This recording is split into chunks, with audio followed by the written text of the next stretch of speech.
Sumayyaan humnaa ol aartee jirti. Sa'iidoo maaliif Yemen deeme?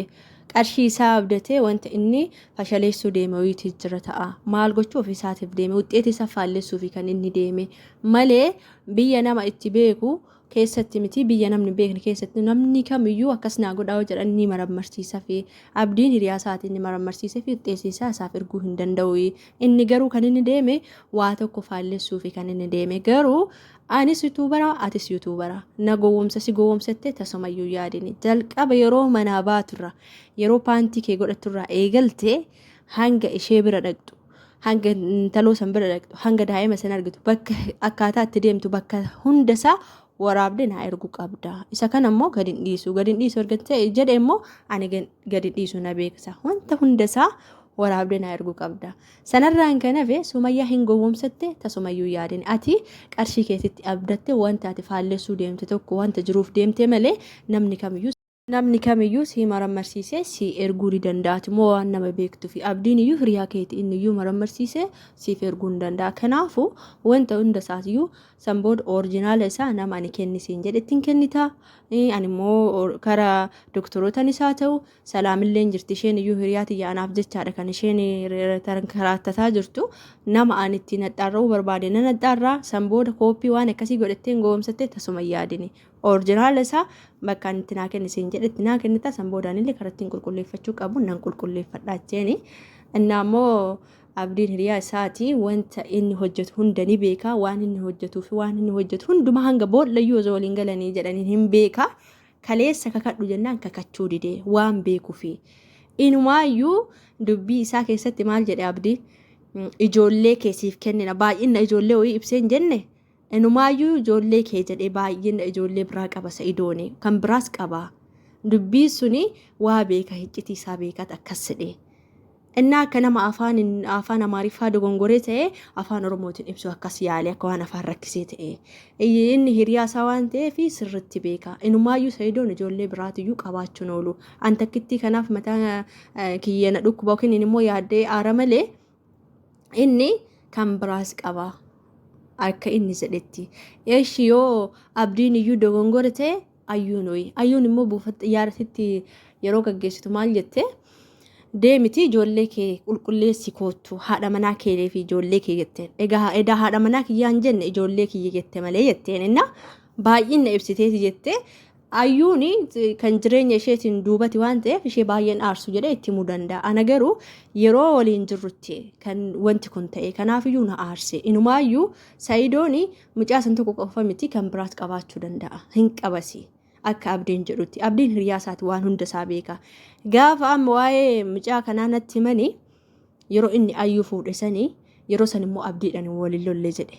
Innammoo maal jedhan viidiyoo kalee keessatti yeroo san abdiidhaan wal lolanii turanii akkasinni jedhanii abdiidhaan waliin lolle. Abdiin immoo amala isaa keessaa sirriitti amala isaan beeka.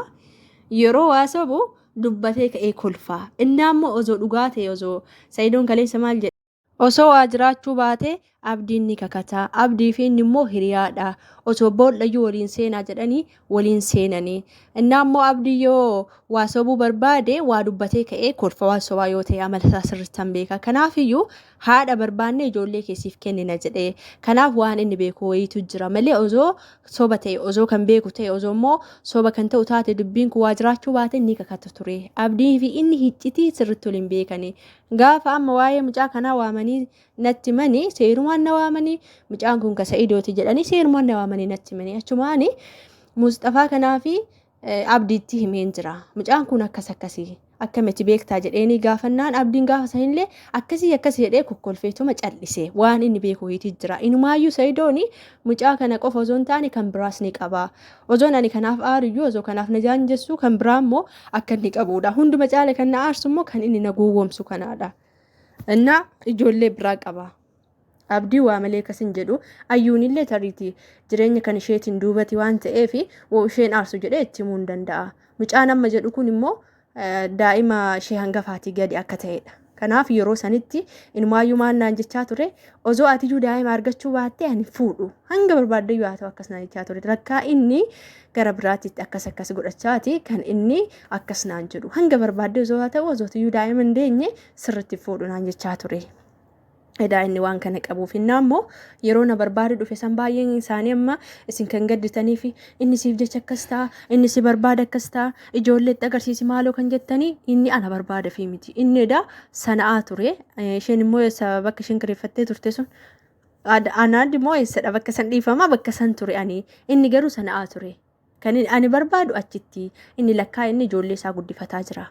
Kanaaf iyyuu Sa'idoon ijoollee kana qofa osoo hin taane kan biraa qaba. Ammallee haa ta'u waa'ee marmaraa kanaa yoo marmarsiistee mucaan kan kee ta'e nattuun himin jetteen jirti.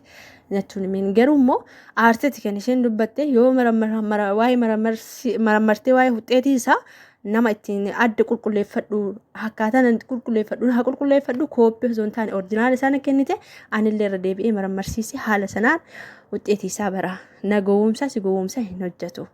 Abbaa barbaadeyyuu haa ta'u daa'ima nama maaliif namni guddisaa ati waan ati dhoksaa jirtu kun waan haraamati akkamitti dhoksita obboleewwan wal ajjeesa kan jettu akkamitti namni mana keessatti abbaan ijoollee kiyya abbaa kiyya jedhee abbaan illee ijoollee kiyya jedhee abbaadhaan immoo ijoolleen baabaa jechaani akkamitti namni biraa ollaarrallee adeessu silaa deessee jirteettani ollaarrallee adeessu akkamitti waan haraamaati dhoksita akkamitti immoo daa'ima ormaa guddisaa isinoo dubartoonni dhiifama naa godhate akkamitti osoo bultii qabdanu nama biraa waliin ciistanii akkamitti waan hin taane hojjetanii yoo barbaadda hin eegitanii sammuu akkamitti isin yaade kanaaf iyyuu hanga akkanatti dhoksitu adda baaste nama wal ajjeesa haga jettu adda baaste abbaan mucaallee beekame mucaan illee abbaa isaa beeke haatillee ofisheeti haa guddistu.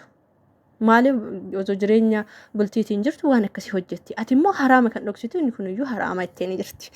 Sa'idoodhaan maal dhofkamaa wal ajjeesanii akkas jedheen turre hundaafuu Sumayyaan inumaa Sa'idoon daa'ima biraa qaba jechuun amma akkasitti dubbatan. Biraa qaba jechuun aaranii jiru. Inni ammoo zoon achi jiru daa'ima Sa'idoon argachuu danda'u mucaan kun ka Sa'idooti naan jechaa turanii abdiidhaan kan waliin dhaabbatanii jiran kun jechuudha Sa'idoo fakkaata. Sila ka Sa'idoo fakkaata hunduu ka Sa'idoo jedhanii rennaan tige. Inni mucaan kun ka isaa ta'uun ooru. Kanaafiyyuu inni tokkicha san qofa osoo hin taane baay'ee qaba. Sana'aan yeroo ture san ijoollee isaa guddifachaa ture lakkaa'e. Kan biraa barbaadatti san barabbaranii maali jettee mammaaksa wayiitti daddabaltee ani mammaaksatti finneen beeku.